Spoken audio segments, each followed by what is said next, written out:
product that you're selling, and it really starts with that. I mean, you have to believe in the product that you're selling. It has to be the best. You have to know that it's the best.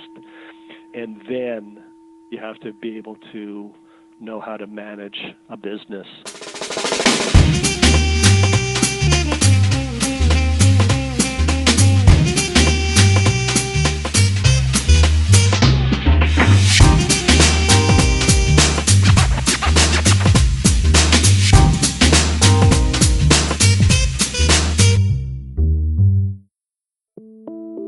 Hello, everyone.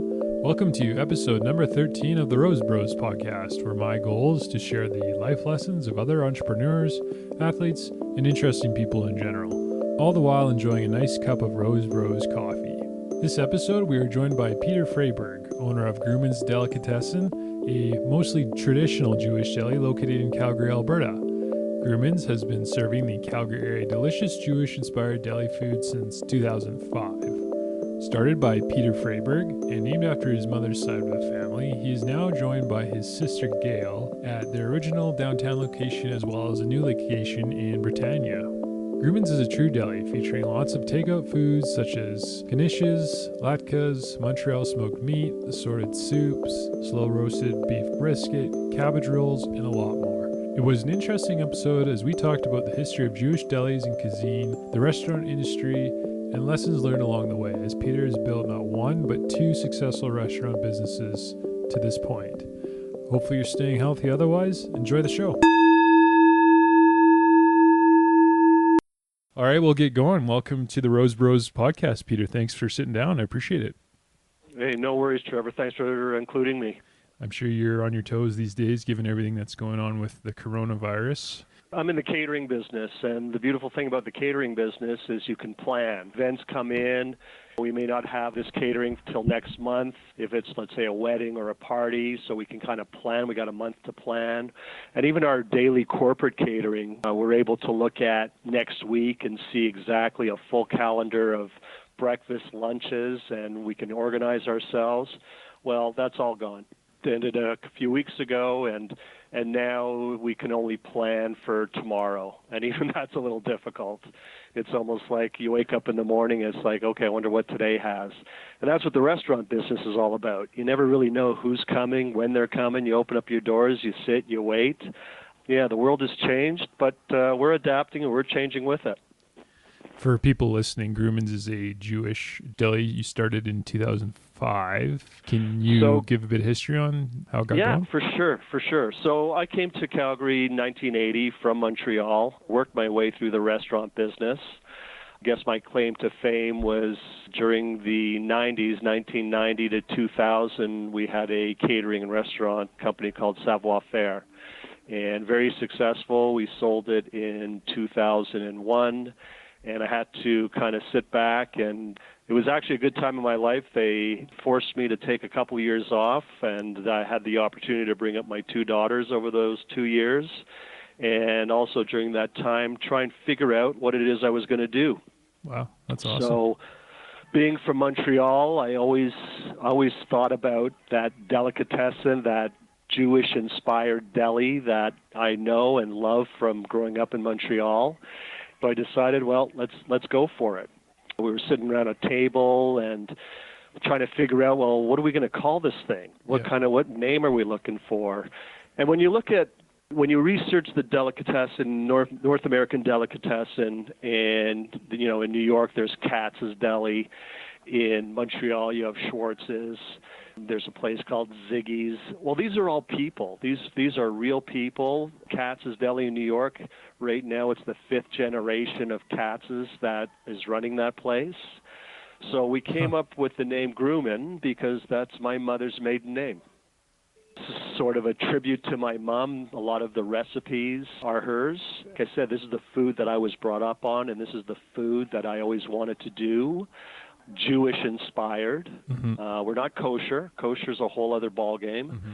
Either you're kosher or not. There's no in-between. So, like I said, the chicken matzo ball soup, our chopped liver, our potato latkes, knishes, verenikes, all that kind of food that my mom used to make. Very cool. So we opened up We opened up in 2005. We opened up on the west side of downtown Calgary on 9th Street and 7th Avenue. So like where the LRT bends coming from Kensington. And we were there for about 2 years. And I don't know, I mean, not the best location I could have found. And I don't know if Calgary was necessarily, because of the location, people weren't really searching it out. So needless to say, that location didn't work for us. I had to think about, okay, well, what is it we're going to do now? We got to keep this thing going. So just from my savoir-faire catering days, I ramped up the catering at this Grumans location, got right back into the corporate catering thing, and built it up to a point where we just kind of ran out of room. So I was able to sell it and sell the location, not the name Grumans. I'm not going to sell my mother's name. That's not for sale. Yeah. And we moved to another spot where we just focused on catering, and we were there for 5 years until I was able to find this downtown location on 11th Avenue where we could have the restaurant and the catering together. And being on 11th Avenue right close to downtown for catering, no-brainer, it's perfect. Right. Restaurant-wise, we're not far from East Village. We're close to the BMO and Stampede Park and all the condos in this area. Just seemed like the right spot. And as it turns out, it has been the right spot. Did you always want to be in the restaurant business when you were growing up? My dad was in the meat business in Montreal. When he moved out here, my folks moved out in '78, and they moved out here because, I mean, being in the meat business is where the cattle originates. So I've always been brought up with food, whether it was my mom cooking food for the family or working with my dad in the business.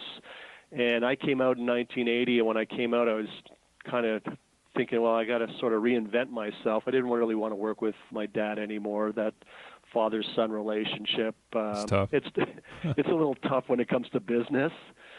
And I wanted to do my own thing, and I thought, well, I always wanted to be a bartender, so I got a job. My first job actually was at 4th Street Rose, which at that time in 1982 when it opened, that was sort of the center of the universe here in Calgary. Huh.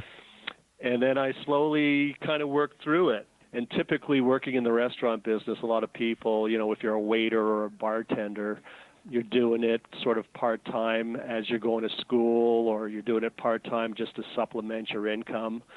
Decided at some point, it's like, well, you know what, I think I'm gonna take this to the next level and create a business out of this. Mm-hmm. And there's nothing more fulfilling than the restaurant business. I mean, we're in the business of making people happy, meeting people. When I got into the catering business, our feeling about getting into the catering business was, well, if I can't be invited to the party, at least I can be at the party. Yeah. We met some great people, had some, enjoyed some good times catering. We were always at some of the best parties. When you came out to Calgary, you were in your teens or your 20s? I was in my early 20s. You didn't want to work in the oil industry like most people did at that time? I'm not that kind of guy. I'm not a guy that could necessarily sit at a desk or work a corporate job. Like I said, getting a job as a bartender and then eventually waiting on tables and managing. I mean, that's more my lifestyle. Mm-hmm. That oil thing just not for me. And in hindsight, when I look at it and go, wow, every now and then I ask myself, well, why didn't I do that? And I always come to the same conclusion because I love what I do. Right. A lot of people you think of Alberta and opportunity in the 80s and 90s and even till early 2000s, you'd think oil and gas, but there's a lot of other opportunities in Alberta and Calgary. It's like Grumans. Yeah. Well, I mean, when you think about Banff and the mountains, especially the mountains, I mean, it's world class, and we forget about that. We really do. I mean, living in the city and having Banff in the mountains just an hour and a half away, we don't necessarily take advantage of it as much as we should, I guess. You sort of take it for granted. Tourism is big in Calgary and in Alberta. We get so many tourists coming. Just here at Grumans, we get so many people coming through here, and either they're on their way to Vancouver via Banff, or this is the last stop before they head home to Europe or the United States or wherever they live. So I think that Yeah, back in the 80s, 90s, early 2000s, that's where it was bust or boom. Mm-hmm. And when it was booming, it was booming. But as we have found out, we kind of put all our eggs in one basket, Mm-hmm. a little short-sighted. Mm-hmm. And I really believe in diversification. And we're learning that now in Calgary. We're learning that in Alberta, that we've got to find other outlets. It's not just oil and gas. We're running out of time with that one. Mm-hmm. So, and it's been a great run for me. I still love what I do. I mean, when you said I moved here in 1980 and I was in my teens, well, I'm actually 63 and I feel 25, and this business has helped me stay young. I wouldn't trade it for all that money I could have made working in the oil and gas business. I don't think I'd be the same person, and I like the person who I am. Right. And so when you sold your first restaurant, what was your thoughts at that time? Was that you could have retired? No, I mean, retirement. I mean, I don't think I'll ever, what does retirement look like? Chosen a business that I think I can do forever. Mm-hmm. I enjoy it so much. Financially, though, were you set? No, not really. I mean, I was set that I can do whatever I wanted to. I could do my Grumans. I see. I mean, it wasn't to be set. Financially, we did pretty good, but it wasn't enough to keep me going forever, and I was way too young anyway. Like I said, I'll always be in this business. I'll always do it. It'll change. It'll evolve. My mandate has always been, it's not about being the biggest. It's always been about being the best at what I do. What inspired you, besides your mom, to get into the Jewish deli business? Was there any other restaurants you looked towards? Well, I sort of, number one, being Jewish helps if you're going to get into a Jewish-inspired delicatessen. And, so you are Jewish then, I take it. Yeah. Okay. Yeah. And then, of course, focus here is Montreal smoked meat. And growing up in Montreal, I mean, that's what I grew up in the delicatessen world. So getting into that was kind of a no-brainer, natural for me, because I know the product, I know how it needs to be prepared and how it needs to be served. And the delicatessen, on our style of food, it's timeless. Our menu we created 12 years ago, we've tweaked it a little bit, but really it hasn't changed much. It's not the kind of thing you got to reinvent every 6 months or with every season. I wanted to keep it simple. Didn't want to have to depend on a certain chef necessarily. I know the food. I'm not a trained chef. I know how to cook, but I know what this food is supposed to look like, and I know how this food is supposed to taste. So now it's a matter of just translating it to the people that work with me here at Grumans. So really, we don't necessarily need a classic trained chef as much as a kitchen manager, as much as someone who can manage a kitchen, manage people, manage the food. And the key, obviously, is just for them to understand the food. The easiest understanding of this food, it really is all about love. Have you ever been to the Sherman's Jewish Deli in Palm Springs? So I was there for the first time in November, and I came back with a menu because just looking at the menu, and I do this whenever I travel, I always like to check out the delis in the different cities. That place is awesome. And what I like to look at, though, is just that we're all on the same page. We're all doing the same thing. One of the things we do here at Grumans is on Fridays we do slow oven roasted beef brisket. And we just serve it on Friday. And then we'll make just a little bit extra, and we feature on Monday a Philly cheesesteak sandwich, and we use slow oven roasted beef brisket for that sandwich. When I was down at Sherman's, that's the one thing I noticed on their menu. They had a Philly cheesesteak sandwich, so that just was another tick for me that it was like, yeah, we're all on the same page here. That's awesome. I think they did pretty well with that restaurant as well. From what I read, been around for a while, pretty successful.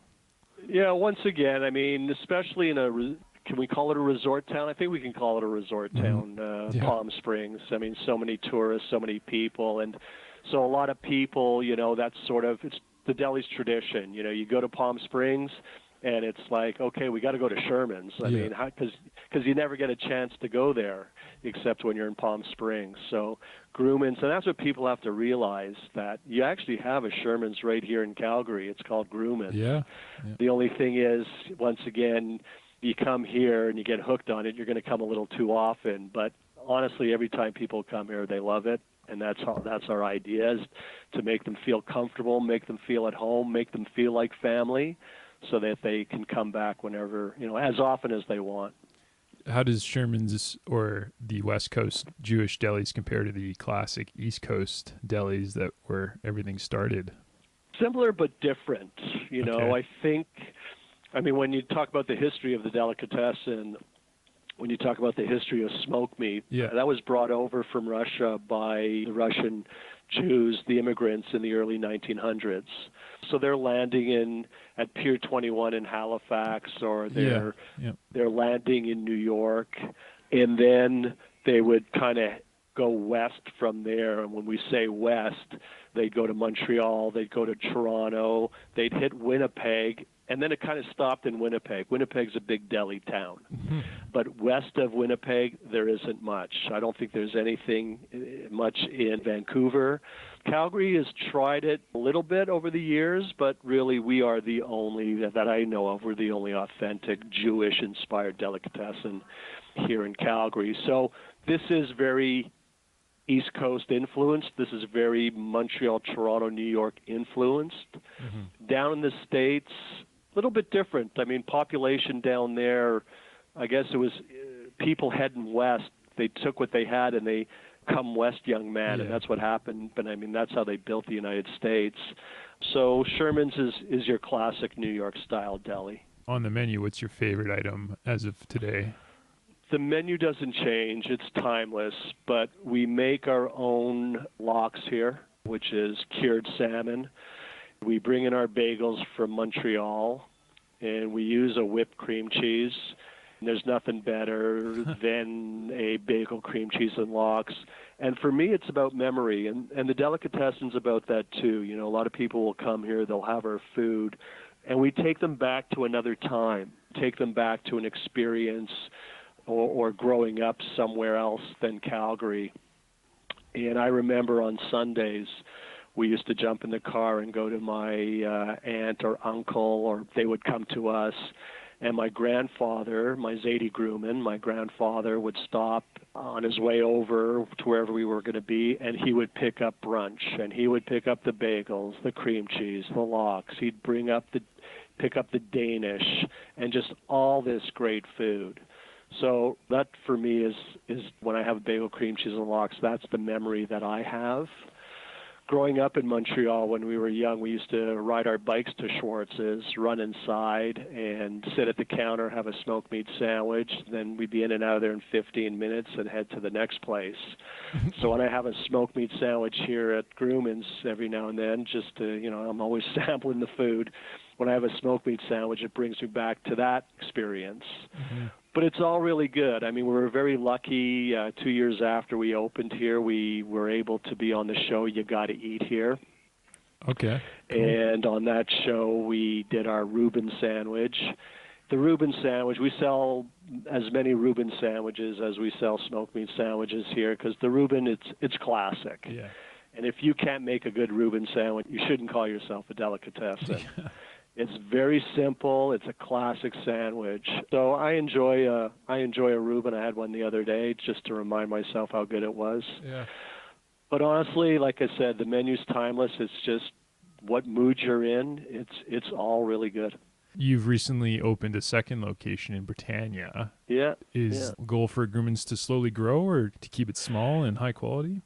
They're similar but different. So what we decided was we were basically looking to get a little bit closer to our Jewish clientele. Right. So we were looking in that Britannia area or that Glenmore Landing area, sort of 14th Street and 90th Avenue, and came across our location. We're at 50th Avenue and Elbow Drive. And that spot, it's smaller, and it's more prepared food to take home. Okay. And we've created a great frozen section, our chicken matzo ball soup, our matzo balls, and we're doing a lot of little entrees and to take home. And it's more counter service, grab a quick sandwich, and away you go. So it's smaller, so we're able to maintain that quality. Like I said, we are closer to our Jewish clientele, so needless to say, on the Jewish holidays, Rosh Hashanah, and we're celebrating Passover right now. Mm-hmm. We're busy. We had just the incredible last couple of days, because once again, there's nobody in this town doing the kind of food we do. Mm-hmm. And we are hypersensitive to what's going on right now as far as the virus, and we're very careful in production of our food, and we're very careful protecting our staff and our customers. It's working great for us, that little store. Speaking of the COVID/coronavirus, how has that been for Grumans? How are you guys dealing with that? Just, again, our store at Britannia is doing just fine. We haven't skipped a beat there because people are coming in to stock up their fridges and stock up their freezers. And that's sort of the style of that delicatessen, that little deli. Downtown, a little bit different. Our catering, we're corporate caterers down here doing breakfast and lunches. So it came to a complete stop, a complete halt because of all the, everybody working from home and just downtown is completely shut down. Yeah. As far as the restaurant goes, similar, we're able to kind of keep the wheels turning, keep the lights on. We still have a few staff, and we're focused now on curbside takeaway, and we're doing DoorDash and Skip the Dishes. So the key for us right now for being downtown and staying open is we want to be here for when the reboot happens, when it's time to restart the economy. We're hoping that we are one of the many small businesses that big part of driving the economy in Alberta and Calgary. We employ a lot of people. We pay our taxes. We're a cog. We're a small cog in this big wheel, if you want to look at the economy as that big wheel. And unfortunately, not all of us are going to survive. I hope we all do, but I just don't see it happening, and it makes me sad. Speaking for all of my peers, whether in the restaurant business or any small business, I hope and I pray that we're all here when this reboot happens so that we can be part of kickstarting the economy in Calgary again. Absolutely. You're an entrepreneur in the restaurant business, so I would imagine you've had some ups and downs. How do you deal with the tough times, especially in the restaurant industry where it's very tough? Well, I mean, business is business. It doesn't matter, and I discovered that when things kind of crashed here, when the oil crashed, we went from $125 a barrel for oil down to $30 a barrel, and we're back at it again. Yeah. It's the same thing. I mean, it doesn't matter what business you're in. You have got to be able to minimize your costs, try as hard as you can to maximize those sales. But at the end of the day, you've got to be careful that you don't skimp on quality, quality of service and quality of product. So when you think about my restaurant business, my catering business, we've been very careful to give people the same quality that they're used to, because people will notice that, and try and maintain price that's cost-effective for our customers. That's the hardest part, because, I mean, food and, when the NDP increased the minimum wage 50%, well, unfortunately, I couldn't increase the price of my food by 50%. Right. So I had to take that hit. And then, of course, when the cost of food goes up, well, I can raise my prices up a little bit, but there's a point where I just can't do it anymore. At some point, the consumer will just go, yeah, that's just a little too much for me. So it's hard. I mean, margins shrink. I think a common theme for most people in business over the last few years is we're working a lot harder and we're making a lot less. And that's the reality of it. I still love what I do. I've still been able to manage to make decent living. And I think that's really what it's all about for me. It's enjoying what you do and being able to pay my bills and enjoy life. So, like I said, I don't necessarily need to be the biggest. I always need to be the best. And at the same time, I don't need to be the richest. It's about quality of life for me also. When you went into the restaurant industry, did you ever think to yourself, I'm going into a real tough industry, or did anyone warn you, or did you just kind of follow your passion? Kind of just followed my dream. And if I was to sit somebody down now, I mean, I get a lot of people that come and work with me, during the interview or during, the hiring process. I always ask them, so what is your goal? What is your long-term plan? And for a lot of them, that's just it. I want to open my own place one day. And so I always tell them, well, work with me for 6 months and you may change your mind on that one. It's not easy. It's tough. When you got the restaurant going, did it involve a big loan? Was it pretty stressful? Yeah, I mean, well, look, money is stressful. To get started, I had to raise the money to do what I wanted to do. We were very lucky with Savoir Faire. Savoir Faire was a real labor of love. The three of us got together. We each threw in $500, and we started this business with $1,500. And we slowly grew it to a point where we had enough money that we could do what it was that we wanted to do. To do something like that today it's almost impossible. Like any startup, you've got to be able to come up with the money, whether it's borrowing the money from a financial institution or raising the money privately, investors. Either way, I mean, you're putting all that on the line, and there's no guarantee that this is going to work. So, I mean, yeah, you better be good at what you do. You better be good not only with the product that you're selling, and it really starts with that. I mean, you have to believe in the product that you're selling. It has to be the best. You have to know that it's the best. And then you have to be able to know how to manage a business, manage money. And that's what people are going to find out right now. Going through what we're going through right now, it's great that government and a variety of businesses and institutions are deferring costs so that we can get through this. The only problem with that is you are going to wake up one day and everybody's going to want their money. That's going to be the challenge. I mean, deferment of cost, deferment of payment does not mean it's going away. It means, don't worry, you don't have to pay me now, but you are going to be paying me later. And that's going to be the challenge. The reboot of this economy, it's going to take some time. If we hit September, October, and they say, okay, looks good, let's get going here, well, they're going to open the door just a crack. They're not going to open it wide open. It's going to take time before they allow all those people back into the restaurants and before they allow all those people back into the movie theaters and all those people back into the sports stands. Is Grumans 100% owned by you, or did you bring in investors? No, I own it 100%. That's awesome. Well, it's good. I mean, it's challenging because it all falls on my shoulders. There is something to say about having partners or having a partner, that you share the load. Having silent partners, well, okay, they bring money to the table, and now the pressure's on for you to perform for them. They've got to believe in you. But the nice thing about being 100% ownership is I've got nobody to answer to but myself. If it's a success, I have to thank my staff for that because they're the people I hired and they're the ones that pulled this off. Yeah. And if it's a failure, well, I only have myself to blame. Given what's going on, coronavirus and all that, when do you think things will start to get better and businesses will start to see customers walking in and whatnot? It's a guess. Right. I mean, who knows? You know, it all depends on when we peak as far as people getting sick, as we slowly recover. But I mean, ultimately the government will dictate when we can when we can move forward. The key for our catering business is when they slowly start letting people back into the offices downtown. As far as the restaurant goes, same sort of deal. I know people are anxious to get back to their favorite spots, but it's going to be slow. If I had to guess, I would say that, we're in for the long haul till at least the end of this year.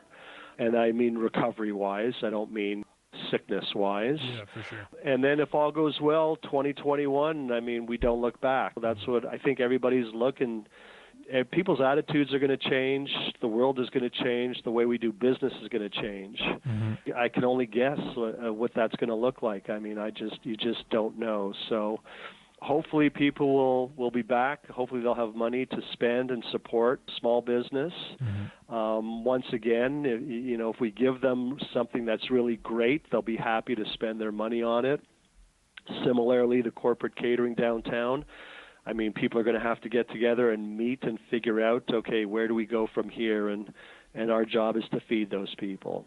Your vision for Grumans, your plan, it was never to build and sell. You view it as a 20, 30-year project? I could only do that if I could find the next generation to keep it going, because I don't think I'll be here in 20 or 30 years. Yeah. Well, actually, hang on a second. You 20 never know. years I'll be here. 20 years I'll be here. 30 years I may still be here, but I won't be able to do what I'm doing today. Yeah. So, my goal will be to find that next generation to come and work with me and have the vision that I have the passion that I have, the love for this business, see the opportunity with working with me here at Grumans. And if I can find those people, then yeah, this thing will go on forever. Do you look at a third and fourth location, or the plan to keep it at 2? Life is full of opportunities, and I think what's going on right now, fortunately for some, they may not survive, and I think for others there's going to be lots of opportunities as far as business goes. So I will always look at other opportunities. I'm always interested in talking to people as far as collaborations and partnerships. What can we all bring to the table to grow business, whether it's Grumans, whether it's your business? How do we bring the two together? It's looking at the opportunities that are out there, sitting around a table and talking about it, and then going for it. Inspiration, did you have any business leaders you looked towards as you started businesses along the way? There's so many people in this business, whether here in Calgary or outside of Calgary. I'm always reading about, as I watch people grow their business. I can't really say of anybody in particular necessarily. I mean, my dad was a big inspiration for me just as far as business goes in general. He was a very successful businessman. My mother, she taught me so much about food because she was just such a great cook. Mm-hmm. And then working at establishments like 4th Street Rose or working at establishments like Cilantro, and working for the O'Connor family, I learned a lot from those people. I learned a lot about the love for this business, the passion for this business, and how to grow a business like this. How about lessons learned on what not to do in business? Any top 3 things or things that stick out throughout the years? Well, I mean, the biggest thing is, this business is all about people. Mm-hmm. I mean, it's people that run this business. So it's about creating that great team. Mm-hmm. That takes time. I mean, there's a lot of people out there, but not necessarily that will fit into your world. And it really is all about chemistry. Every business, and especially in the restaurant business, you have your personality. So for me, I mean, I'm leading the way, and I'm looking for people, like I said, that have the same vision as me, have the same work ethic as me, have the same passion for people and the food that I have. The biggest thing is putting together that strong team, the people that you can depend on and the people that are there for each other. And then after that, once again, I mean, business in general, I mean, you're making a lot of money today, stash it away because you don't know what tomorrow's going to be like. Have you seen competitors or people in the industry fall into those traps, maybe too much debt or picking the wrong partners or anything along those lines? I mean, you see it all the time. Once again, I can't necessarily say this one or that one. When you look at people, though, like Victor Choi, who built the Concord Group, and just what he's done, I mean, he's a real inspiration to people. As far as building a business goes, he's done so well for himself. People like that, I take my hat off to them. Or the Earls organization and what they've done, Earls and Joey's. Take your hat off to those people, and it's an incredible run that they've done and how they've built that brand. So when I look at people like that, that gives me inspiration. How important do you think brand is to a restaurant/business in general? Huge. I was actually talking to somebody last week about my business and just about the future, what my business might look like, and that's the first thing he said. He said, look, Peter, if nothing else, you've built a very strong brand in Grumans. That is so important in growth. Having not to reinvent yourself, but just having to adapt with the times is key. Did you think of that when you started Grumans, branding and whatnot? Totally. Or it just kind of evolved, you learned as you went? No, that was totally. I had a vision. I knew what I was doing as far as opening up a delicatessen. I knew what I wanted it to look like. Grown up with the delis, I've studied the delis. I understand this business. It's exactly what it was supposed to be. Now for me, it's about finding those people to kind of, like I said, to partner with, to take it to the next level, to take it to where it's going to go. How about the recipes? Was it original recipes from your mom? Certain things, when we talk about the Jewish-inspired food, like the chicken matzo ball soup, the chopped liver, the knishes, those are all my mom's recipes. And then certain other things we've tweaked them a little bit, and they've evolved a little bit. But, there are certain things that we would not mess with, and those were a few of the things right there. Other things we can play with a little bit, but certain things you don't mess with. Smoked meat sandwich, it's Montreal smoked meat, it's rye bread, it's mustard. That's it. Yeah. So there's nothing to mess around with there. You're not going to recreate that. Well, that's great. I think that gives a real nice summary of Grumans and the history and plans going forward. If you were to look back on your business career, knowing what you know now, what piece of advice would you give to someone starting out in business? Just really do your homework, really do your research. But I also think, too, life and business in general, it's about relationships. If you've got a circle of people that you can lean on, people that you can talk to, people that you can pick up the phone and call and bend their ear a little bit with, your idea and what you want to do, you've got to take advantage of that. You can't feel, I don't want to bother this person. Mm-hmm. If it's a person that you know, that you have that relationship with, it's not a bother. Better to speak to them, better to spend some time really getting some feedback from people in your little inner circle, getting all the information possible. So you go in there understanding the risk. A lot of people will look at something and go like, wow, this is great. Well, you also have to ask yourself the what ifs. Mm-hmm. What if it's not great? What if nobody comes? What if it takes 6 months to build and to grow?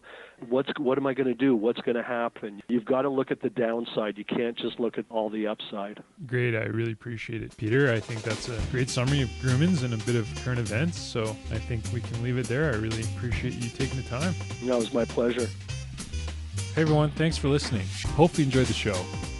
If you liked what you heard, head over to rosebros.ca where we will have upcoming episodes. You can also find our coffee and chocolate there, where we plant one tree for every bag or bar sold through our partnership with One Tree Planted, a non-for-profit organization focused on global reforestation. Otherwise, until next time, happy coffee drinking.